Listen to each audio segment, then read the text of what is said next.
Isang gabi ng kawalan ng malay. Isang pagkakamali na nagbago sa takbo ng buhay ng isang inosenteng probinsyana. Sa gabi ng kanyang ika-18 kaarawan, ibinigay ni Eva ang kanyang sarili sa isang estranghero sa loob ng isang madilim na bar. Ang naging bunga, isang sanggol na naging dahilan upang ilayo siya ng kanyang mga magulang sa Amerika upang takasan ng kahihiyan. Pagkalipas ng 5 taon, bumalik si Eva sa Pilipinas kasama ang kanyang anak na si Chelly. Pero paano kung sa kanyang pagbabalik, ang lalaking pilit niyang tinatalikuran ay siya palang bago niyang boss, si CJ Anderson. Isang gwapo, mayaman at kilalang womanizer na billionaire. Ang di alam ni Eva, ang gabing iyon na sumira sa buhay niya ay ang gabi ring nagpabago sa puso ng isang certified playboy.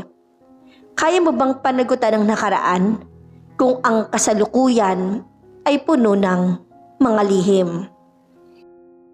Si Eva Ramos, mabait at galing sa pamilya ng mga guro, mahal na ina kay Chelly, ngunit may dalang takot at trauma sa nakaraan.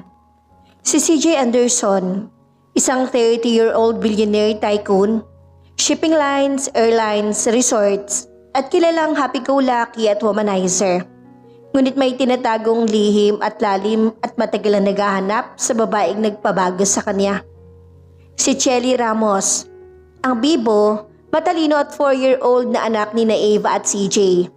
Siya ang magiging tulay ng kanilang mga puso. Si Teresita at Ricardo Ramos, ang mga magulang ni Eva na istrikto ngunit mapagmahal na mga pampublikong guro. At si Marco, ang matalik na kaibigan at personal assistant ni CJ na nakakaalam ng lahat ng kanyang sikreto. Masakit sa tenga ang malakas sa tugtog sa loob ng bar. Yun ang unang beses na nakatapak ako sa ganong kalaking lugar. Lumaki ako sa pamilya kung saan bawal ang may late na uwi. Parehong public school teacher sa mga magulang ko. Kaya disiplina ang unang itinuro sa akin. Pero nang gabing iyon, nang tumuntong ako sa edad na 18, nagpatangay ako sa mga kaklase ko. Cheers! Para sa legal age na ni Eva! Sigaw ng kaibigan ko sabay abot ng isang basong may makulay na likido. Hindi ko alam kung ilang baso ang nainom ko. Ang natatandaan ko lang, umikot ang paligid ko. Ang bigat ng katawan ko at nagpaalam ako mag-CR. Pero napadpad ako sa isang madilim na hallway. Doon may nabangga akong isang matangkad na lalaki. Ang may mamahaling pabango na may halong alak. Miss, okay ka lang? Baritono ang boses niya. Galing sa isang anino na hindi ko maaninig ang muka dahil sa labis na kalasingan. Hindi ko matandaan kung paano kami napadpad sa isang kwarto. Ang tanging alaala ko na lang ay ang mainit niyang yakap. Ang banayad ngunit mapusok niyang mga halik. At ang hapdi ng isang bagay na nakuha sa akin sa unang pagkakataon. Inosente ako at sa gabing iyon, ibinigay ko ang lahat sa isang estranghero na hindi ko man lang nakita ang mukha. Paggising ko kinaumagahan, mag-isa ako sa kama. May iniwan siyang mamahaling relos sa nightstand. Pero iniwan ko iyon. Umuwi akong umiiyak. At pagkalipas ng 2 buwan, lalong gumuho ang mundo ko. Positibong pregnancy test. Paano mo nagawa sa amin to, Eva? Pinalaki ka namin ng maayos. Iyak ng nanay ko habang hawak ang tsinelas. Ang tatay ko naman napasandal na lang sa pader. Bigo. Para maiwasan ng chismis sa maliit naming bayan, ginamit ng mga magulang ko ang lahat ng ipon nila para ipadala ako sa kapatid ni nanay sa Amerika. At doon ko isinilang si Chelly. Doon ko hinarap ang hirap ng pagiging isang batang ina. 5 taon kong binuo ang sarili ko sa ibang bansa. Ngayong pabalik na ako sa Pilipinas kasama si Chelly, akala ko tapos na ang multo ng nakaraan. Pero paano kung ang nakaraan ko ang mismong naghihintay sa akin sa pagbaba ko ng eroplano?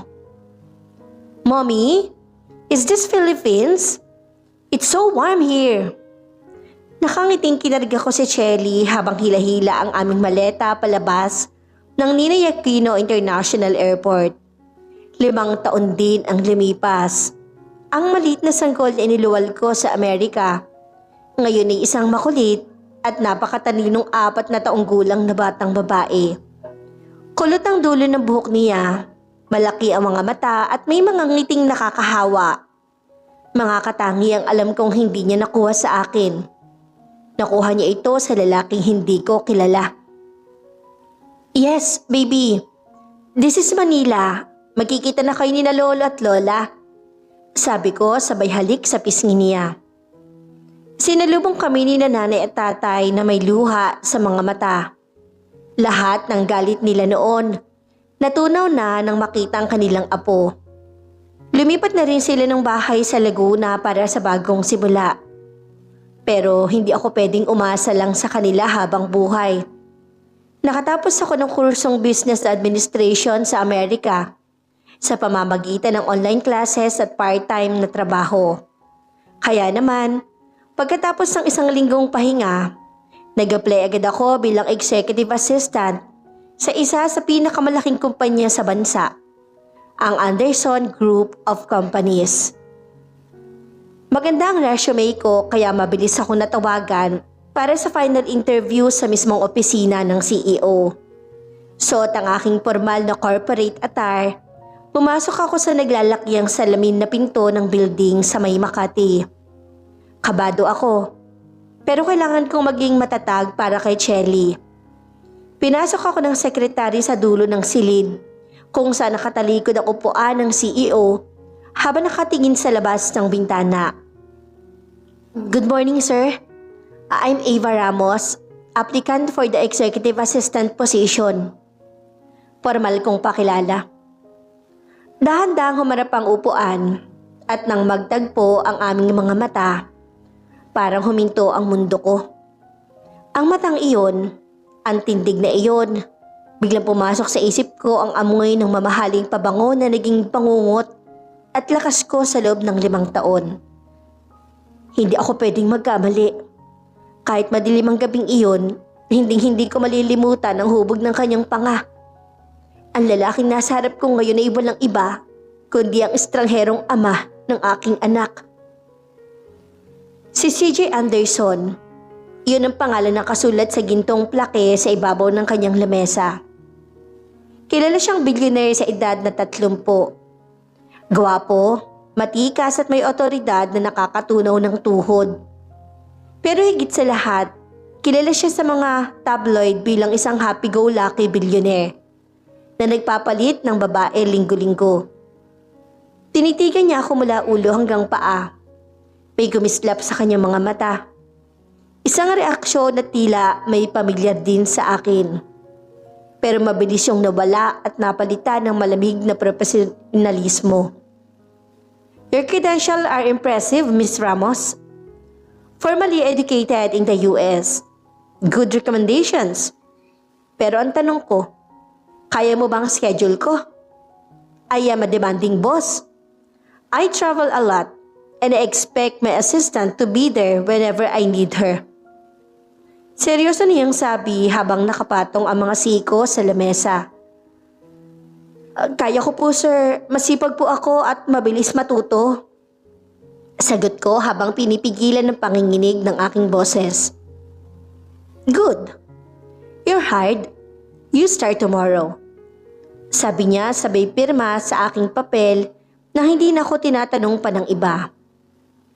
Lumuha ako sa banyo pagkatapos ng interview. Paano ko naging boss ang lalaking nakakuha ng virginity ko? Ang lalaking dahilan kung bakit ako naitapon sa ibang bansa. Pero naisip ko si Chelly. Kailangan ko ng pera. Kailangan ko ng trabaho at mukhang hindi naman niya ako nakilala. Sino ba naman ako? Isang gabi lang sa libu-libong babaeng dumaan sa buhay niya. Naging maayos ang unang linggo ko. Mabilis kong natutunan ang mga gusto at ayaw niya. Mahilig siya sa itim na kape. Ayaw ng maingay at saksakan ng sungit kapag kulang sa tulog. Isang hapon habang nag-aayos ako ng mga papeles sa loob ng opisina niya, biglang tumunog ang telepono ko. Si Nanay. Ava, nako, pasensya na.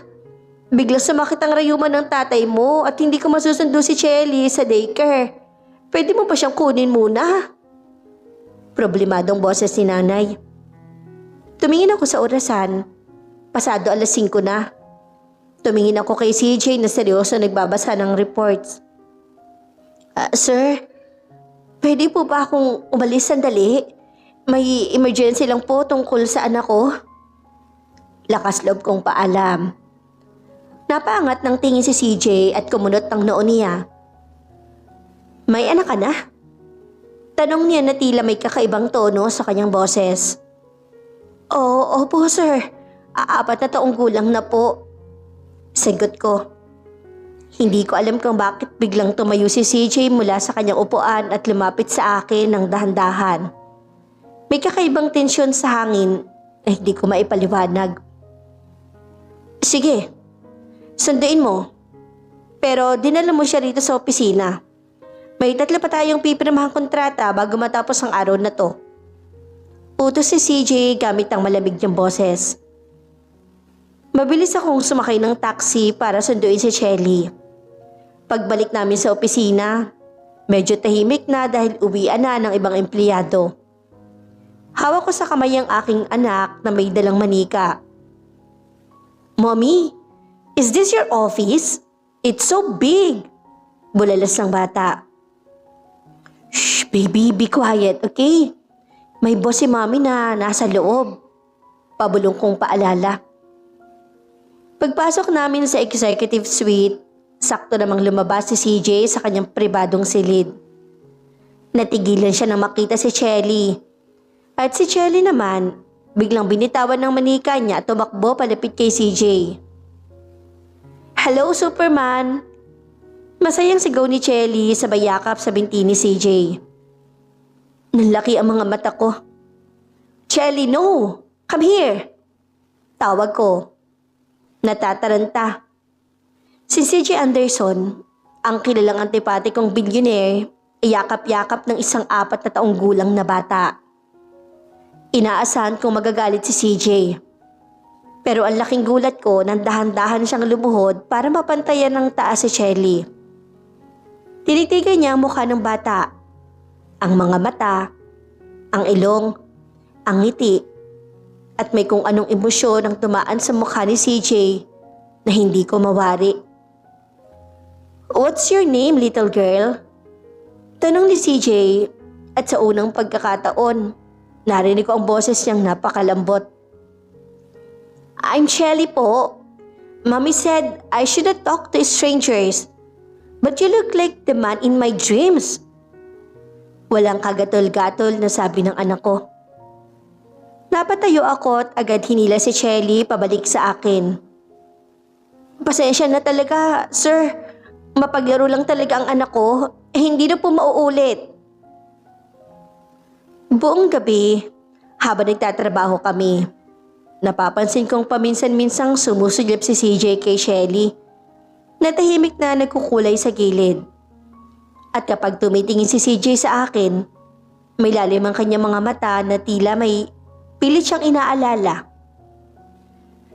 Nung pababa na kami ng elevator para umuwi, biglang hinawakan ni CJ ang braso ko. Miss Ramos, may mga pagkakataon ba na pakiramdam mo? Nagkita na tayo noon pa? Bago ka pa nagtrabaho rito? Tanong niya na nagpatibok ng mabilis sa puso ko. Napaiwas ako ng tingin sa tanong ni CJ. Hindi po sir, ngayon lang po tayo nagkatagpo. Pagsisinungaling ko. Hindi pwedeng malaman niya. Natatakot ako na baka kunin niya sa akin si Chelly. Kapag nalaman niyang siya ang ama. Makapangyarihan siyang tao. Samantalang ako ay isang simpleng empleyado lang. Kinabukasan, nalaman kong may out-of-town business trip si CJ sa kanyang resort sa Batangas. At kasama ako. Dahil wala magbabantay kay Chelly, Dahil isinugod sa ospital ang tatay ko dahil sa alta presyon. Napilitan akong ipagpaalam muli ang anak ko. Dalhin mo siya. Ang Anderson Resort ay child-friendly. Sagot lang ni CJ sa text. Sa biyahe pa lang, pansin ko ang pagbabago kay CJ. Hindi siyang typical na womanizer na nababasa ko sa balita. Sa katunayan, simula na magtrabaho ako sa kanya, wala akong nakitang babaeng dinala niya sa opisina. Marco, pabulong kong tanong sa driver at personal assistant niyang si Marco habang tulog si CJ at si Chelly sa likod ng van. Na magkayakap pa. Sa hindi may paliwanag na dahilan. Totoo ba ang mga balita tungkol kay Sir CJ? Yung marami siyang babae? Natawa ng mahina si Marco. Naku, Miss Eva, 5 taon na nakakaraan. Totoo yun. Happy-go-lucky talaga si Sir. Pero may nangyari 5 taon na nakakalipas. May isang gabi raw na may nakasama siyang babae sa isang bar. Sabi ni Sir, yun daw ang pinakamalaking pagsisisit pangarap niya. Simula noon, nagbago siya. Naghanap siya. Pero hindi niya nahanap kasi hindi niya alam ang pangalan. Ginamit lang niyang pagiging womanizer noon para itago ang lungkot. Napatakip ako sa aking bibig. 5 taon? Isang gabi sa bar? Nakarating kami sa resort at habang naglalakad kami sa dalampasigan nung hapong iyon. Pagkatapos ng meeting, naiwan kami ni CJ habang si Chelly ay naglalaro sa buhanginan kasama si Marco. Eva, tawag niya sa pangalan ko. Hindi na Miss Ramos. Alam mo ba kung bakit kita tinanggap agad? Tumingin ako sa kanya.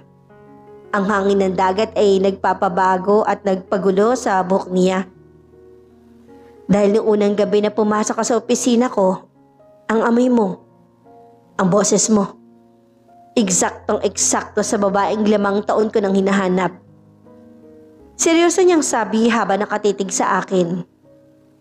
Kinabahan ako ng husto. Ngunit bago pa ako makasagot, may isang magandang babae na biglang lumapit sa amin at yumakap sa leeg ni CJ. CJ, babe, I've been looking for you. Is this your new girl? Ang babaeng yumakap kay CJ ay si Bianca. Isang kilalang modelo at anak ng isa sa mga business partners ng Anderson Group. Kitang-kita ko ang biglang pagkadismaya sa mukha ni CJ. Ngunit bago pa siya makapagsalita, dinaluhan na kami ni Chelly na tumatakbo mula sa buhanginan. Mommy, sino siya? Is she Superman's friend? Tanong ni Chelly habang nakaturo kay Bianca. Tumingin si Bianca kay Chelly nang may pandidiri. Yak! CJ, may anak na pala ang assistant mo. Bakit hinahayaan mo magkalat ang maduming bata rito sa resort mo? Bago pa ako makapagsalita para ipagtanggol ang anak ko, narinig ko ang mariing boses ni CJ. Bianca, umalis ka rito at wag mong pagsasalita ng ganyan ng anak ni Eva. Kung may madumi rito, ikaw yun dahil sa ugali mo. Malamig at may pagbabanta ang boses ni CJ. Nag-walk out si Bianca sa galit. Ako naman ay napatulala. Pinagtanggol kami ng isang bilyonyer. Nang gabing iyon, matapos mapatulog si Chelly, lumabas ako sa balkonahe ng hotel room namin. Nakita ko si CJ na nakatayo rin sa katabing balkonahe at may hawak na baso ng alak. Salamat pala kanina, sir. Pabalbal kong sabi. I told you, call me CJ kapag wala sa opisina. Sabi niya sabay tingin sa akin. Eva, may ipapakita ko sa iyo. Pumasok siya sa kwarto niya at lumabas sa may hawak na isang kahon. Binuksan niya ito at inabot sa akin ng isang mamahaling relos na may nakaukit na initial na CJA. Iniwan ko ito 5 taon na nakakaraan sa isang hotel room pagkatapos ng isang gabi na hindi ko malimutan. Bumalik ako kinabukasan para hanapin siya. Pero wala na siya. Ang sabi ng room service, iniwan daw ng babae ang relos. Pero may nakita akong isang bagay na nahulog niya. Inabot niya sa akin ng isang maliit na ID picture. ID picture ko ng high school na nakalagay sa pitaka ko noon. Namilog ang mga mata ko. Ang lihim na 5 taon kong itinago. Hawak-hawak na niya ngayon. Tumingin si CJ sa akin.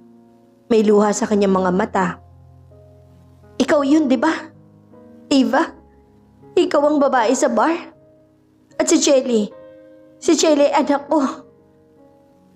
Hindi ko na napigilang maiyak.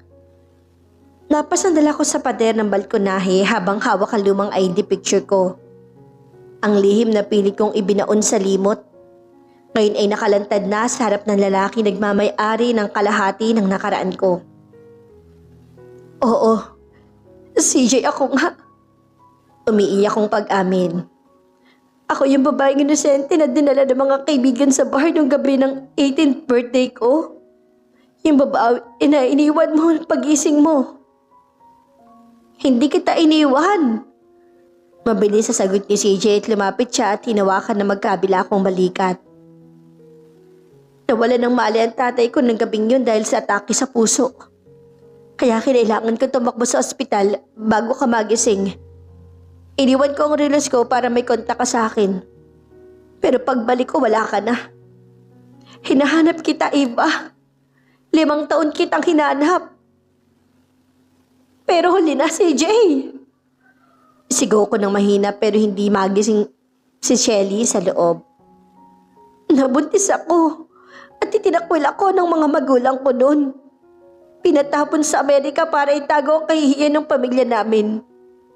Habang ikaw, nagpapakasa sa sayaman mo at nababalita ang may iba't ibang babae.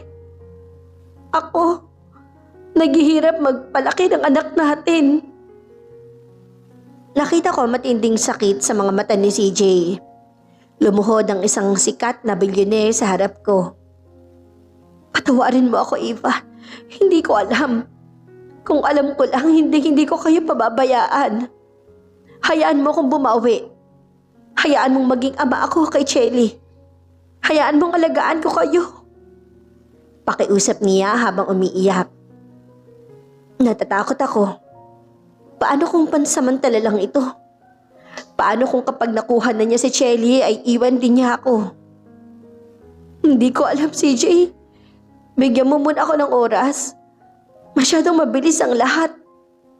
Sabi ko sabay pasok sa kwarto at iniwan siyang mag-isa sa dilim. Kinabukasan, maaga kaming bumalik sa Manila. Pero pagdating namin sa bahay sa Laguna, laking gulat ko nang makitang may mga mamahaling sasakyan na nakapark sa harap ng bahay ni nanay at may mga tao nag-aabang sa amin na may dalang mga kamera. Miss Ramos, is it true na may anak kayo sa billionaire na si CJ Anderson? Ginamit mo ba ang anak mo para makuha ang yaman ng mga Anderson? Nagkagulo ang mga reporters. Niyakap ko ng mahigpit si Chelly na nagsimula ng umiyak dahil sa takot sa mga flash ng kamera. Lumabas si nanay mula sa loob ng bahay. Galit na galit at pilit kaming pinapapasok.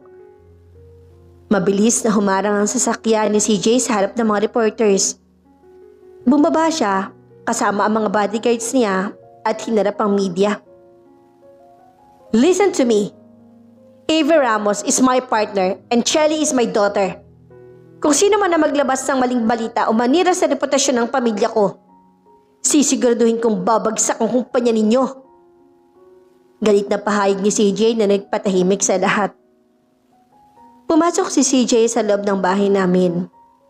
Doon, hinarap niya ang mga magulang ko. Galit ang aking tatay na bagamat mahina pa dahil sa sakit ay may paninindigan pa rin. Ikaw pala ang lalaking sumira sa buhay ng anak ko. 5 taon na nakakaraan. Maring sabi ni Tatay Ricardo. Mali po kayo, sir. Lumuhod muli si CJ sa harap ng mga magulang ko. Isang bagay na hindi mo maiisip na gagawin ng isang bilyonaryo. Ako po ang lalaking nabulag noon, pero handang itama ang lahat ngayon. Mahal ko po si Ava. At higit sa lahat, mahal ko ang anak namin. Narito ako hindi para sirain kayo, kundi para humingi ng pahintulot na pakasalan ng anak ninyo. Napatulala ako sa sinabi ni CJ. Pakasalan? Pero ang mas malaking plot twist ay na magsalita na si nanay. Kaya ba? Kaya ba pinahanap mo kami sa mga tauhan mo noon pa, CJ? Tanong ni Nanay Teresita na ikinagulat ko. Tumingin si nanay sa akin na may luha sa mga mata.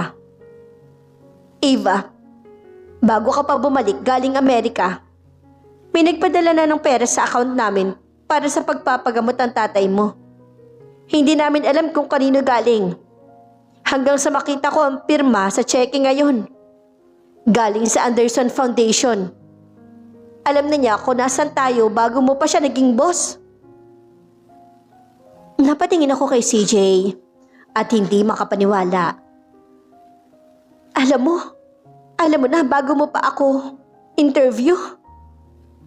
Tumayo si CJ at hinawakan ang aking mga kamay.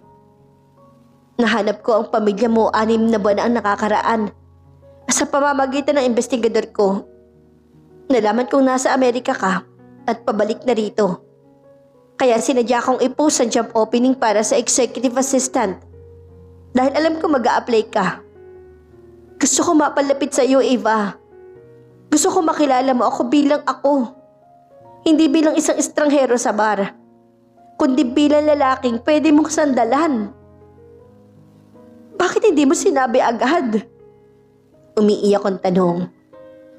Dahil natatakot ako na baka layuan mo ako kapag nalaman mo agad ang katotohanan. Gusto ko makita mo muna na nagbago na ako. Na hindi na ako ang happy-go-lucky na CJ noon. Tapat niyang sagot habang pinapahid ang mga luha sa pisngi ko. Humarap si CJ kay tatay at nanay. Binibigyan niyo po ba ako ng pagkakataong patunayan ng sarili ko? Tumingin si tatay kay Chelly nang hinikarga na ni CJ at masayang nilalaro ang kwelyo ng polo nito. Kitang-kitang koneksyon ng mag-ama na kahit kailan hindi pa matatapos. Ang mahalaga sa amin ay ang kaligayahan ng anak at apo namin. Kung totoo ang intensyon mo, patunayan mo. Sabi ni tatay, na sa wakas ay ngumiti na rin.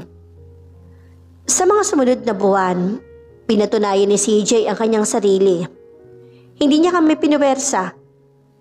Nanligaw siya sa akin sa pinakasimpleng paraan.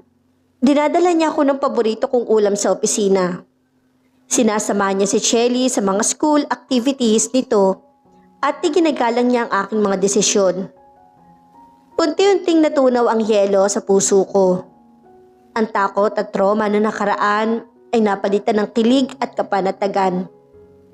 Naramdaman ko ang tunay na kahulugan ng pagmamahal na may respeto. Isang gabi, dinala kami ni CJ sa mismong bar kung saan kami unang nakita 5 taon ang nakakaraan. Pero sa pagkakataong to, sarado ang bar para sa aming dalawa lang. At ang buong paligid ay napupuno ng mga kandila at sariwang rosas. Dito nagsimula ang kwento natin, Ava. Bulong ni CJ habang dahan-dahang sumasayaw kami sa gitna ng silid. Walang ibang tunog kundi ang marahang tunog ng gitara. Isang gabi ng pagkakamali para sa iba. Pero para sa akin, ito ang gabing ibinigay sa akin ng langit ang pinakamagandang regalo sa buhay ko. Binitawan niya ako sandali at dahan-daang lumuhod sa aking harap. Naglabas siya ng isang maliit na pulang kahon na naglalaman ng isang napakagandang diamanting singsing. Ava Ramos, ikaw ang nakaraan, kasalukuyan at hinaharap ko. Will you marry me and make me the happiest man and father in the world? May luha ng kagalakan sa aking mga mata habang tumatango ako. Yes, CJ. Yes. Sinuot niya ang singsing at binuhat ako pa itaas. Sabay halik na puno ng pagmamahal at pangako. Biglang bumakas ang mga ilaw at lumabas mula sa gitna si nanay at tatay, Marco at ang aming magagandang anak na si Chelly, na may hawak na karatula na may nakasulat na Happy Wedding, Mommy and Daddy. Pagkalipas ng 6 na buwan, isang simpleng kasal sa tabi ng dagat ang naganap. Walang maraming marangyang dekorasyon, tanging ang pamilya at mga totoong kaibigan lang ang saksi. Habang naglalakad ako sa aisle, suot ang aking puting belo, nakita ko si CJ sa dulo na umiiyak, habang karga si Chelly.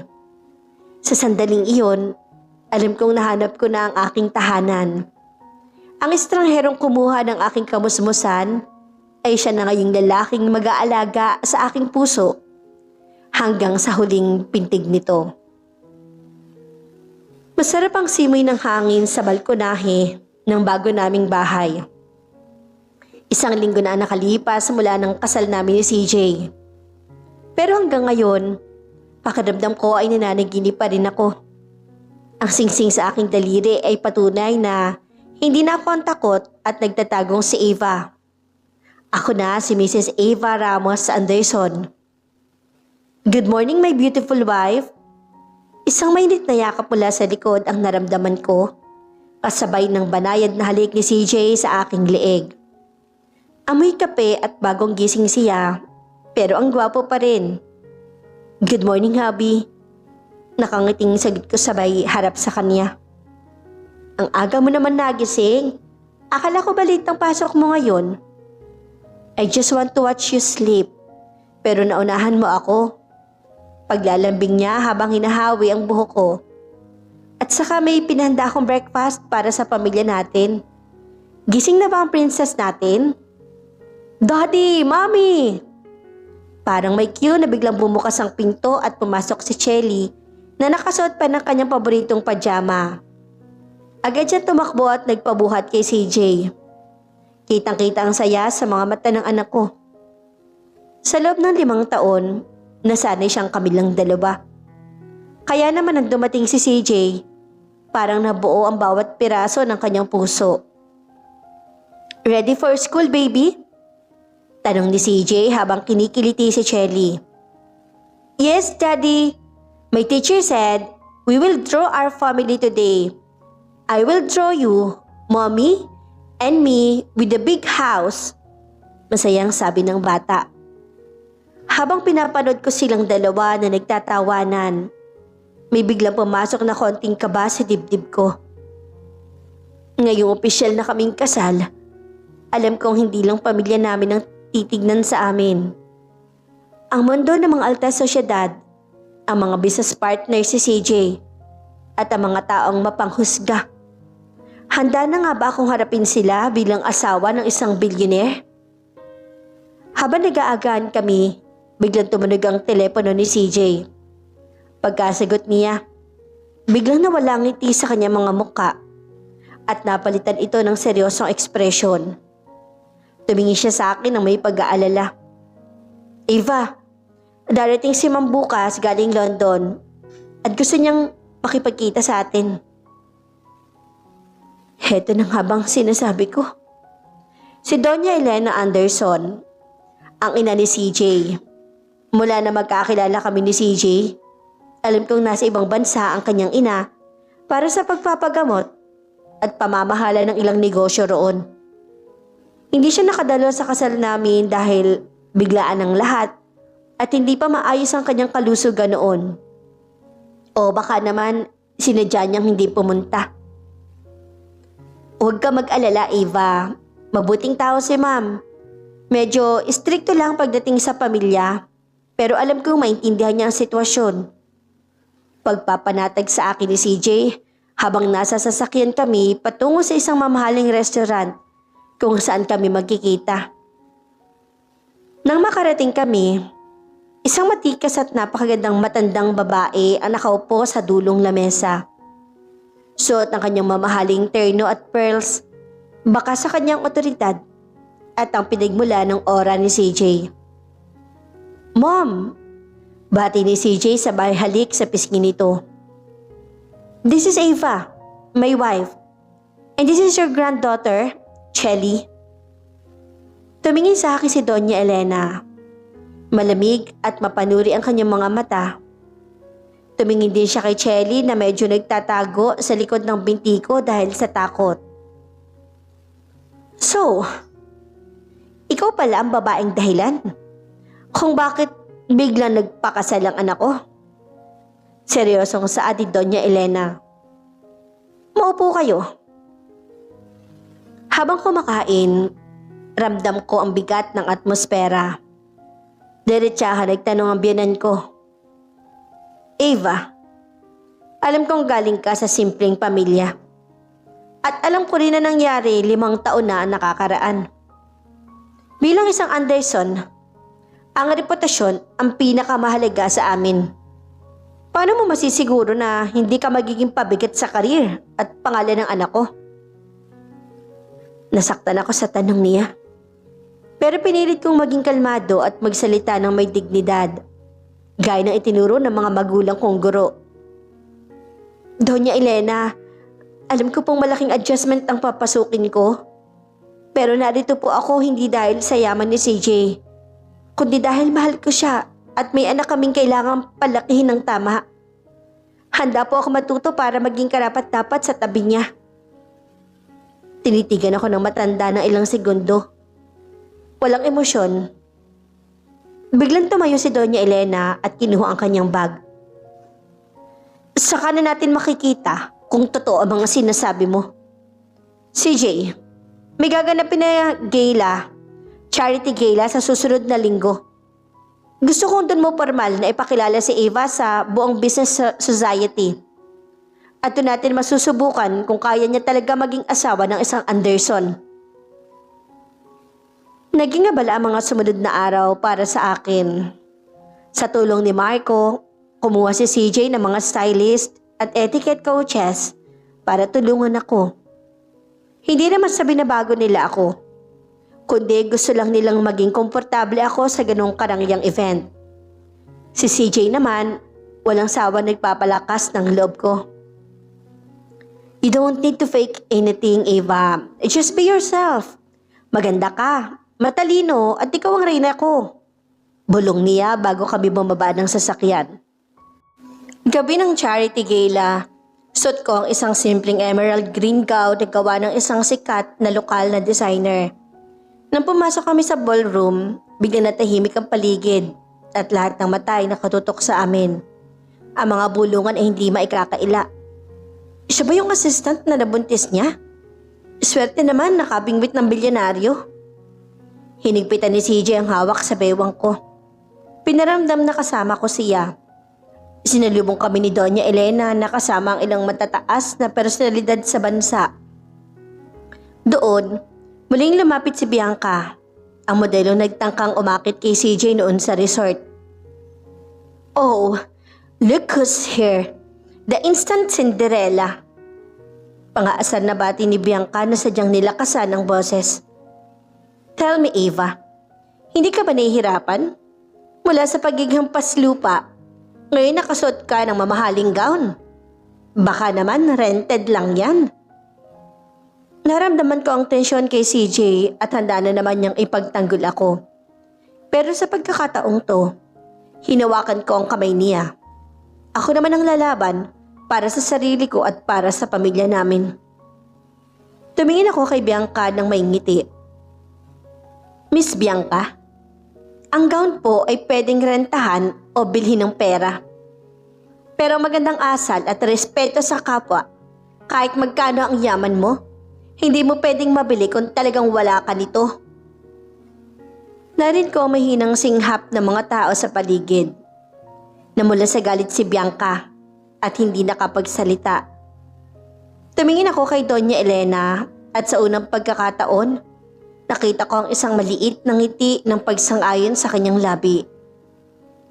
Matapos ang tagpong iyon, nagpaalam muna akong magsi-CR dahil bigla ako nakaramdam na matinding pagkahilo.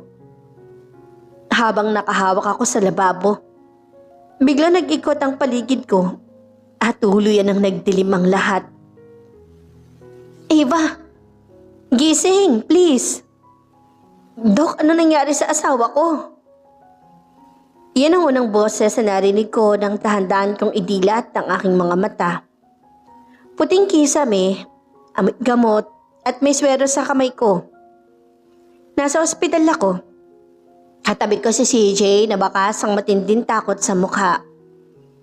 Hawak-hawak ang kamay ko habang may ilang luha sa kanyang mga mata.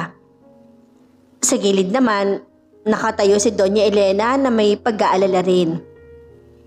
Nasaan ako, CJ? Mahina akong tawag. Nasa hospital ka, my love. Bigla kang hinimatay sa party at sobra akong natakot. Sabi niya sabay halik sa noo ko.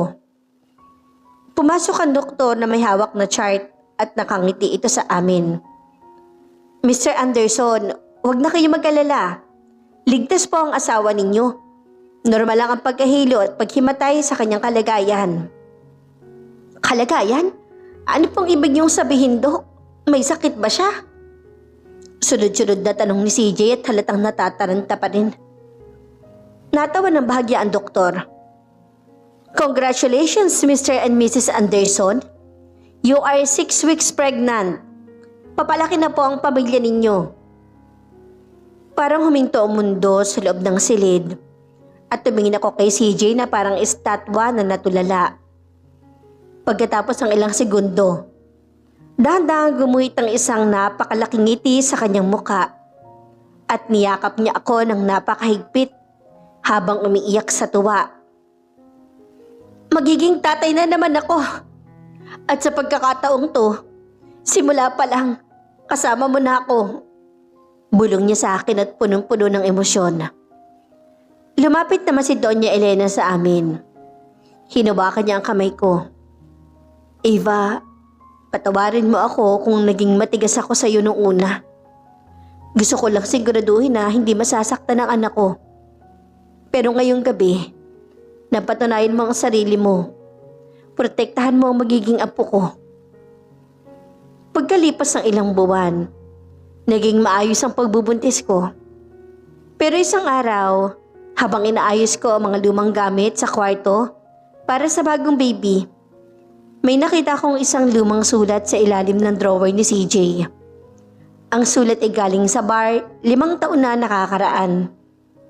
At may nakasulat na pangalan doon na hindi ko inaasahan. Binuksan ko ang lumang sulat. Sulat pala ito ng may-ari ng bar na kaibigan din ni CJ. Nakasulat doon na nung gabing iyon, 5 taon na nakakaraan. Bago pa ako malasing at mapadpad sa hallway, ay nakita na ako ni CJ mula pa sa VIP lounge. Sabi sa sulat ng kaibigan niya, Bro, nakita ko kung paano mo tinititigan yung babaeng nakaputi na bagong dating. Sabi mo sa akin, nahanap mo na ang babaeng gusto mong pakasalan bago pa kayo nakapag-usap sa hallway. Napayak ako sa tawa at kilig. Ibig sabihin, hindi lang pala ako isang random no one night stand para sa kanya nung gabing yun. Noon pa man, noong unang segundo pa lang na makita niya ako, nakuha ko na ang puso niya. Hindi lang pagkakamali ang gabing iyon. Ito pala'y tadhana na isinulat na ng langit. Dumating ang araw ng aking panganganak at sa pagkakataong ito, hindi na ako mag-isa sa isang malamig na ospital sa Amerika. Kasama ko si CJ sa loob ng delivery room. Mahigpit na nakahawak sa kamay ko. Pinapahid ang pawis ko at sumasabay sa bawat iri ko. You can do it, my love. I'm right here. I'm not leaving. Paulit-ulit niyang sabi. At sa wakas, isang malakas na iyak ng sanggol ang yumanig sa silid. Isang malusog na sanggol na lalaki, si CJ Jr. Paglabas namin ng recovery room, sinalubong kami ni nanay, tatay, Doña Elena at syempre ang ate na si Chelly. Masayang-masaya ang lahat. At 2 pamilya na magkaiba ang mundo ay tuluyan ng pinag-isa ng pagmamahal. Gabi na at tulog na ang lahat. Nakaupo kami ni CJ sa rocking chair habang karga ko ang bagong silang naming sanggol. Habang si Chelly naman ay natutulog sa tabi ng kanyang daddy sa sofa. Salamat, Ava. Salamat sa pagbabalik sa akin. Salamat sa pagbuo ng buhay ko. Tapat na sabi ni CJ habang nakatitig sa aming mga anak. Salamat din, CJ. Dahil hindi mo ako sinukuan. Dahil hinanap mo kami. Sagot ko sabay sandal ng ulo ko sa kanyang balikat. Mula sa isang gabi ng kawalan ng malay, sa mga luha at hirap ng pagiging batang ina, hanggang sa pagiging asawa ng isang bilyonaryo. Natutunan kong ang buhay ay parang gulong, pero hanggat may tiwala, pagpapatawad at tunay na pag-ibig, laging may magandang bukas na naghihintay. At doon nagtatapos ang kwento ng aming lihim na ngayon ay naging pinakamagandang pintig ng aming mga puso. Ang kwento ng bawat isa ay may tamang panahon. Mga kapuso at mga tagapakinig, dito nagtatapos ang kwento ni na Ava at CJ. Ipinapakita sa atin ang kanilang pagpapatuloy na ang pag-ibig ay hindi lang nagtatapos sa kasalan o sa happy ever after ng unang yugto. Ang tunay na pag-ibig ay patuloy na sinusubok ng oras, ng pamilya at ng mga bagong responsibilidad. Ngunit kung ang pundasyon ng inyong relasyon ay respeto, katapatan at pagpapatawad, walang bagyong makakasira sa inyong pamilya. Huwag mawalan ng pag-asa kung sa ngayon ay tila magulo ang kwento mo. Magtiwala ka, dahil ang sarili mong tadhana ay isinulat pa lang ng may kapal. Maraming salamat po sa inyong walang sawang pakikinig. Hanggang sa muli, God bless us all!